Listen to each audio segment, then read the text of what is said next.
Gold trusted gold buyers మీరు తాకట్టు పెట్టిన బంగారాన్ని విడిపించి ఈ రోజు ఉన్న మార్కెట్ ధరకు కొనబడను. స్టార్టింగ్ అండి ఇద్దరు నాకు హీరోగానే పరిచయం అయ్యారు. డైరెక్టర్ ఎవరో నాకు తెలియదు అన్నట్టుగానే ఉండింది. కాకపోతే ఫస్ట్ టైం డైరెక్షన్ చేస్తున్నానమ్మా అని అన్నారు. చాలా మందికి కొత్త వాళ్ళకి కూడా ఈయన ఆపర్చునిటీ ఇచ్చారు. అంటే అసిస్టెంట్ నేర్చుకోమని. ఈవెన్ ఆయనకి అసలు ఏమీ నేర్చుకోలేదు. ఆయన ఎలా డైరెక్షన్ చేయాలో తెలియదు, ఎలా స్క్రీన్ ప్లే వస్తుందో కూడా తెలియదు, ఎలా అవుట్పుట్ తీసుకురావాలో కూడా తెలియదు.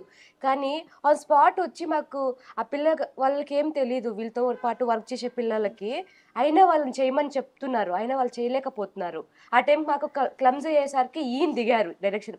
ఆ రోజు థర్డ్ డే సార్ 2 days చాలా అంటే చాలా డిస్టర్బెన్స్ అనిపించింది. నేను అడిగేశాను, మహేష్ సార్ వాళ్ళు చెప్పేది నాకు అర్థం కావట్లేదండి, మీరు ఒకసారి దిగి చెప్పొచ్చు కదా అంటే, నాకైతే మైండ్ బ్లోయింగ్ అండి. ఈయన డైరెక్టరా అంటే లైక్ ఆయన యాక్టర్, ఇక్కడ యాక్ట్ చేస్తున్నాడు, ఇక్కడ వచ్చి డైరెక్షన్ చేస్తున్నాడు, ఇక్కడ కాస్ట్యూమ్ చెప్తున్నాడు, ఇక్కడ ఆమెని మేడంని రిసీవ్ చేసుకుంటున్నాడు, ఇక్కడ టీజీటీలో అంకల్, అక్కడ సుమన్ సార్, అందరినీ గ్యాదర్ చేసి ఈయన దిగి చెప్తుంటే అక్కడ పిల్లవాళ్ళకి పాపం తెలియదు కదా ఎలా చేయాలి, వాళ్ళకి ప్రొఫెషనాలిటీ కాదు వాళ్ళు పాపం. ఆయన నేర్చుకోమని ఇస్తుంటే వాళ్ళు యూటిలైజ్ చేసుకోకుండా పోతున్నారు. ఇంకా మొత్తం సినిమాకి మేము చెప్పేసాము, ఇంక వాళ్ళ వల్ల కాదని మీరు దిగేసేయండి అని. ఆయన అన్ని కూడా అక్కడ సంభాళించడానికి, నాకు కొంచెం తెలుగు డిఫరెంట్ ఉంటుంది, అలా చేయడానికి ఆయనకు బాగా కష్టం అనిపించినా కూడాను ఎక్కడ కానీ ఆ కష్టం చూపించుకోలేదు.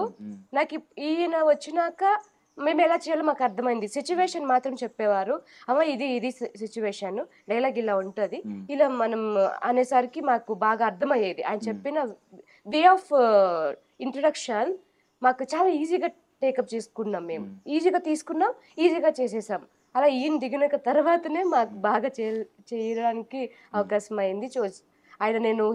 ఈయన హీరో కదా, యాక్టర్ కదా, ఫస్ట్ సినిమా నుంచి ఈయన హీరో కదా అండి, ఈ డైరెక్షన్ ఫస్ట్ టైం ఇలా చేస్తున్నారని చెప్పి చాలా షాక్ అయ్యాను. Really wonderful. ఈయనలో సుమన్ గారు సార్ కూడా నిన్న చెప్పారు, ఈయనలో హీరో కమ్ డైరెక్టర్ కూడా ఉన్నాడండి, చాలా టాలెంట్లు ఉన్నాయి, ఈయన అన్ని యూటిలైజ్ చేసుకోవచ్చు, కానీ ఆ తగ్గిన అవకాశం దొరికితే మాత్రం ఈయన్ని ఒక లెవెల్లో చూడొచ్చు. ఈయన ఈరోజు అందరి ముందు తల వంచి ఉండొచ్చు, మేబీ అందరినీ రిక్వెస్ట్ మాకు తెలియదండి ఎవరు ఆ పర్సన్, పోయి కాలు పట్టుకుంటున్నాడు, అరే ఆ పర్సన్ ఎవరు, మీరు ఎందుకు కాలు పెట్టుకోవాలి, నేనే అన్నాను. అమ్మ ఆ వ్యక్తి కూడా మనకి రేపు పొద్దున మనకి పనికి వస్తారమ్మా, ఉండని చిన్నవాళ్ళ పెద్దవాళ్ళు పట్టుకున్న దాంట్లో తప్పేముంది అన్నారు. సో ఆయన పెద్దవాళ్ళ దగ్గరికి వెళ్ళాము, వాళ్ళకి కాలు పట్టుకున్నారు, వాళ్ళు ఇవ్వకపోని సరే మనం కనిపిద్దాం వాళ్ళ దగ్గర, కానీ చాలా మంది కించపరిచారు. మేము అది చెప్పుకోకూడదు మీడియా ముందు, చాలా మంది బాగా హర్ట్ చేశారు. చెప్పండి. లేదు లిటరల్లీ మీరు ఓపెన్ అవ్వాలి, కానీ మీరు చెప్పుకోకూడదు అంటే ఏం తెలుస్తుంది, మీ స్ట్రగుల్ ఏం తెలుస్తుంది? కాదండి, ఒక సినిమా అన్నప్పుడు అదే మీరు చిన్న సినిమాలు మా దానికి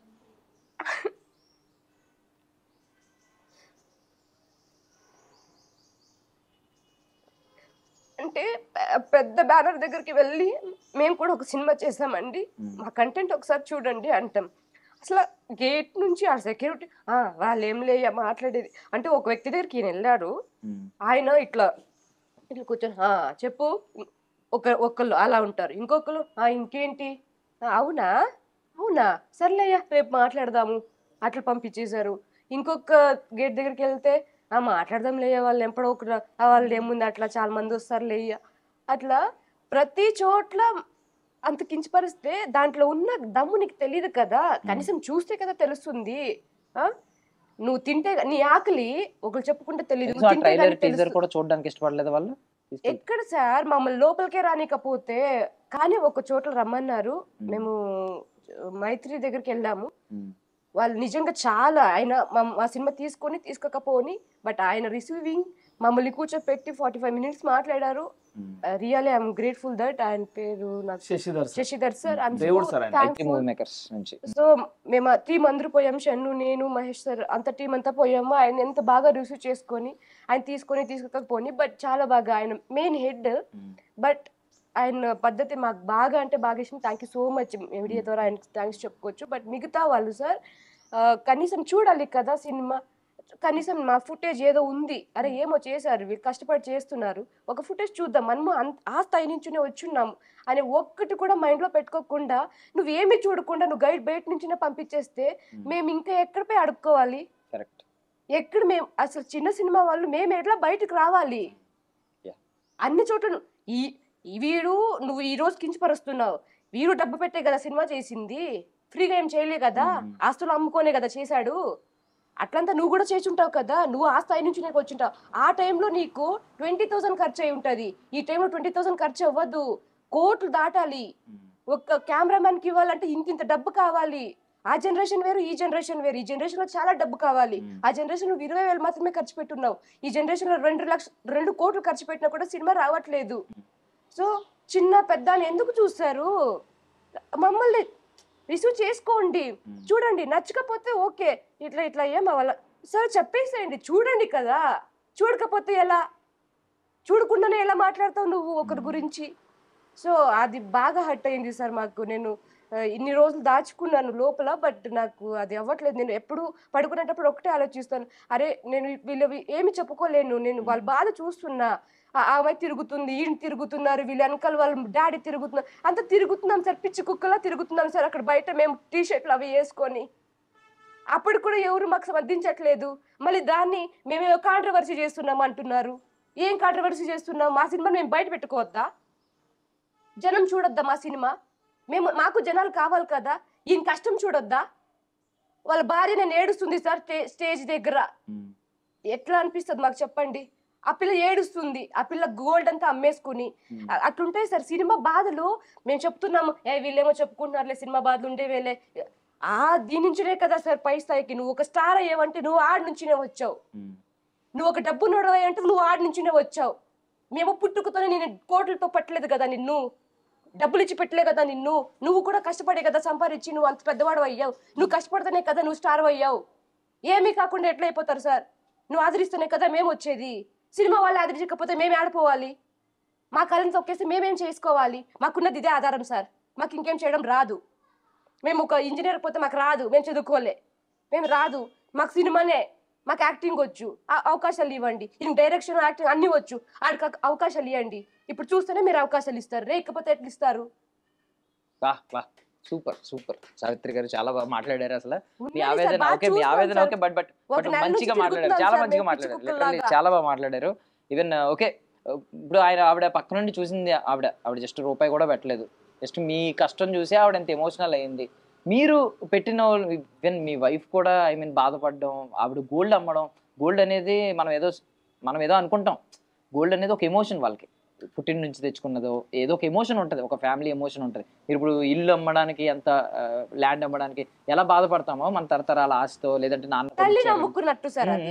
సో గోల్డ్ అమ్ముకోవడం అనేది ఖచ్చితంగా చాలా ఇబ్బంది పెడుతుంది. మరి మీరు ఇంత రిస్క్ చేసి వస్తున్నాను అని ఏ రోజైనా అనిపించిందా? రిస్క్ చేసి ఎందుకు నేను ఇంత చేస్తున్నాను, తిరిగి రేపు పొద్దున్న వీళ్ళకి తిరిగి నేను ఖర్చు పెట్టిందంతా తిరిగి వీళ్ళకి ఇవ్వగలుగుతానా, దాని నుంచి ఏదైనా తీసుకొచ్చి ఇవ్వగలుగుతానా, నేను ఏమన్నా నష్టపోతానేమో, రేపు పొద్దున్న గూతులో పడతానేమో అనే భయం మీకు ఎక్కడ లేదు? సార్ ఈరోజు ఏదైనా ఒక 10 రూపాయలు అంటే 10 సార్లు ఆలోచిస్తారు సార్. జనాలు పిచ్చోళ్ళు సార్. 175 మంది నన్ను 10,000 నన్ను నమ్మి 10,000 ఇచ్చారు సార్. వాడు మహేష్ ఆడు సినిమా చేస్తాడో చేయడో తెలియదు, కొత్తోడు, వాడి సినిమా మీద పెడితే ఆ 10,000 రాదు, మమ్మల్ని చూపిస్తాడో లేదో తెలియదు అని చెప్పి మొబైల్ అమ్ముకుని ఉన్నారు, బైకులు అమ్ముకుని ఉన్నారు, కూలికి పోయి ఉన్నారు సార్. వాళ్ళు నన్ను నమ్మి 10,000 నమ్మినప్పుడు కనీసం నన్ను నమ్ముకొని పెట్టకూడదా సార్? ముక్కు మొహం తెలియని నన్ను నమ్మినప్పుడు కనీసం వాళ్ళు నన్ను నమ్మినానికి నేను ముందుకు అడిగేయకపోతే దానికి విలువ లేకుండా పోతాను సార్. లాస్ట్ రోజు నా ఇంట్లో దొంగతనం జరిగింది సార్. 10 లక్షలు క్యాష్ వెళ్ళిపోయింది. కెమెరామెన్ అన్నీ ఊరికి వెళ్ళిపోతున్నాయి సార్. నేను కూర్చున్నాను సార్, కూర్చున్నాను, జస్ట్ అప్పుడే కన్నీళ్ళు కారుస్తున్నా. మా అమ్మ వచ్చింది, ఏమైంది నాన్న అంటే, ఇన్నాళ్ళు కష్టపడింది వేస్ట్ అయిపోయిందమ్మా, కెమెరా అన్నీ వెళ్ళిపోతున్నాయి, చేతిలో డబ్బులు లేవు, అడిగొచ్చంటే ఎవరు ఇవ్వట్లే, ఈ డాడీ ఎదుగుతాడేమో అని చెప్పేసి సొంత ఊళ్ళో నమ్మలేకున్నారు, ఫ్రెండ్స్ నమ్మలేకున్నారు, ఎవరు నమ్మలేదు సార్. ఒక ఫ్యామిలీ తప్ప నన్ను ఎవరు నమ్మలేదు సార్. ఎందుకంటే నేను ఎదుగుతానే భయం అంటే నేను 100% ఎదుగుతాను సార్, ఎదిగే చూపిస్తాను. గెలుపు ఎవరు సొత్తు కాదు సార్. కష్టపడితే ఖచ్చితంగా ఇంటికి వస్తుంది గెలుపు. మా అమ్మని అడిగితే ఫస్ట్ టైం నా కంట్లో నీళ్ళు చూస్తాను. మా నాన్న కట్టిన తాలిబొట్టు ఇచ్చేసింది సార్. మా భార్య నేను కట్టిన తాలిబొట్టు ఇచ్చేసి వెళ్ళరు అంటే 1,80,000 వచ్చింది సార్. అది మనపురం గోల్డ్లో పెట్టింటే అది తీసుకొని వచ్చి వాళ్ళకి కట్టినాను సార్ నేను. అప్పుడు షూట్ జరిగింది సార్. అంటే ఇవన్నీ పట్టించుకోరు సార్. ఇక్కడ స్టేజ్ మీదకి ఎక్కేసి వాళ్ళ ప్రమోషన్లకి ఎట్లా మాట్లాడతానంటే, కొత్త వాళ్ళు రాండి, మేము అవకాశాలు ఇస్తాం, మేము ఉన్నాం, మీరు ఎందుకు టెన్షన్ తీసుకుంటారు, ఇండస్ట్రీకి హీరోలు లేరు, చాలా కావాలి. అదే వాళ్ళు వచ్చినప్పుడు కొత్త వాళ్ళు కాదు కదా, వాళ్ళు స్టార్ లేపే వచ్చేసారు ఒకేసారి. అంటే ఇప్పుడు మీరు అన్నట్టు ఒకవేళ నిజంగా కంటెంట్ అంటే చాలా మందికి, ఇప్పుడు నాకు ఉంటుందండి సినిమా తీయాలని, నేను వెళ్ళిపోయి స్టోరీ చెప్తానని వాళ్ళకి రోజు